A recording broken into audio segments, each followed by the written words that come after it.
কলেজের পড়ার পাশাপাশি যে এগুলো শিখছেন, পরিবার থেকে কোনো চাপ আসছে না? ফারুক ভাই যেহেতু মেন্টর, উনি তো ফেমাস, উনি আমার একটা আইডল বলা চলে। তার মানে আজকে পডকাস্টের মাধ্যমে আমরা জানতে পারলাম উনি আপনার আইডল। জি। যেমন স্কুলের পড়াটা আমরা পড়ালেও না ভালো লাগলেও পড়তে হয় জোরপূর্বকভাবে, বাট ডিজিটাল মার্কেটিংটা কি এমন বিষয় নাকি একটু ডিফিকাল্ট? আপনার নাম কি এবং আপনি কোন ক্লাসে পড়েন? আমার নাম মোহাম্মদ শাহেরুল ইসলাম শাহের, আমি ইন্টারমিডিয়েট সেকেন্ড ইয়ারে পড়ি। আচ্ছা, বাসা কোথায়? বাসা কুমিল্লা রেস কোর্স। আচ্ছা, কুমিল্লা রেস কোর্স থেকে আপনি আমাদের এক্সপার্ট আইটি পার্কে ক্লাস করেন, রাইট? জি। আচ্ছা, কোন সাবজেক্ট আপনি? আমি ডিজিটাল মার্কেটিং শিখছি। আচ্ছা আচ্ছা, কয় মাস হলো ক্লাসের? ক্লাসে 2 মাস প্লাস হবে। আচ্ছা, তো 2 মাসে ক্লাস করে কি বুঝলেন?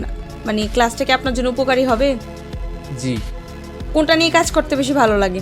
ডিজিটাল মার্কেটিং, ফেসবুক অ্যাড এখন পর্যন্ত শেখানো হয়েছে, তারপরে আরও অনেক কাজ বাকি আছে ওইগুলা। আচ্ছা, কলেজের পড়ার পাশাপাশি যে এগুলো শিখছেন, পরিবার থেকে কোনো চাপ আসছে না? জি আসছে, কিন্তু তারপরেও ভর্তি হয়েছি। আচ্ছা, ভর্তিটা কার ইচ্ছা, নিজের ইচ্ছা না বাবা মার ইচ্ছায়? যে আমার ইচ্ছে হয়েছে। ফ্যামিলি কেমন সাপোর্ট দিচ্ছে আপনাকে? যে সাপোর্ট দিচ্ছে ভালো, আমার আম্মু সাপোর্ট দিচ্ছে। আচ্ছা, কুমিল্লা রেস কোর্স থাকেন, তো এক্সপার্ট আইটি পার্কের সন্ধান কি করে মিললো? যে একদিন ফেসবুকে রিল স্ক্রল করতে করতে তারপরে সামনে আসে ফারুক ভাইয়ের একটা ভিডিও ছিল। আচ্ছা, তারপরে এই ভিডিও দেখার মাধ্যমে এই ফারুক ভাইয়ের অনেক পডকাস্টও দেখছি, অনেকটা না একটা পডকাস্ট দেখছি, তো তারপরে ওইখান থেকে আসা। জি। এই যে এতদিন ধরে ক্লাস করছেন, ক্লাসগুলো কেমন লাগছে? জি, অনেক ভালো, অনেক নতুন কিছু শিখতে পেরেছি এবং আশা করি ফ্রিল্যান্সিংয়ের মধ্যে ডিজিটাল মার্কেটিং শিখে আমি ইনকাম করতে পারবো। আচ্ছা, ডিজিটাল মার্কেটিং যে এখানে শিখছেন, এমন কি মনে হয় যে জোরপূর্বকভাবে কেউ আপনাকে গিলাচ্ছে, নাকি নিজের আনন্দের সাথে এগুলো শিখতে পারছেন? জি, নিজের আনন্দের সাথেই শিখছি, নিজের ইচ্ছায় শিখছি। না, যেমন স্কুলের পড়াটা আমরা পড়ালেও না ভালো লাগলেও পড়তে হয় জোরপূর্বকভাবে, বাট ডিজিটাল মার্কেটিংটা কি এমন বিষয় নাকি একটু ডিফিকাল্ট? না, এটা অনেক এনজয়ফুল।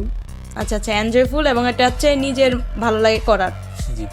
এক্সপার্ট আইটি পার্কের কোন জিনিসটা বেশি ভালো লেগেছে আপনার? জি, এক্সপার্ট আইটি পার্ক হলো কুমিল্লার মধ্যে ফ্রিল্যান্সিং শেখার মধ্যে সবচেয়ে ফেমাস একটা IT centre, IT park. But এই ফারুক ভাই যেহেতু মেন্টর, উনি তো ফেমাস, উনি আমার একটা আইডল বলা চলে। আচ্ছা, তো এই দেখে তার মানে আজকে পডকাস্টের মাধ্যমে আমরা জানতে পারলাম উনি আপনার আইডল। জি। নতুন যারা আসতে চায় তারা কি এখানে আসতে পারবে, বা তাদের জন্য কি পরামর্শ দিবেন আপনি? জি, এক্সপার্ট আইটি পার্ক যেহেতু কুমিল্লার মধ্যে একটা ফেমাস আইটি পার্ক, সেহেতু এক্সপার্ট আইটি পার্কে আসা উচিত। অন্য যতগুলো আইটি পার্ক আছে কুমিল্লার মধ্যে সবগুলোর থেকে এক্সপার্ট আইটি পার্কে সবার আগে আসা উচিত। আচ্ছা, এসে ওদের লাভটা কি হবে? ওরা কিছু শিখতে পারবে আদৌ? জি, এখানে তো সর্বোচ্চটাই দিচ্ছে, যদি কেউ না শিখতে পারে তাহলে ওইটা তার উপর নির্ভর করে। ফ্রিল্যান্সিংয়ের মধ্যে ডিজিটাল মার্কেটিং এক্সপার্ট আইটি পার্কে আসা উচিত এবং এক্সপার্ট আইটি পার্কে একবার হলেও দেখা উচিত, শেখা উচিত।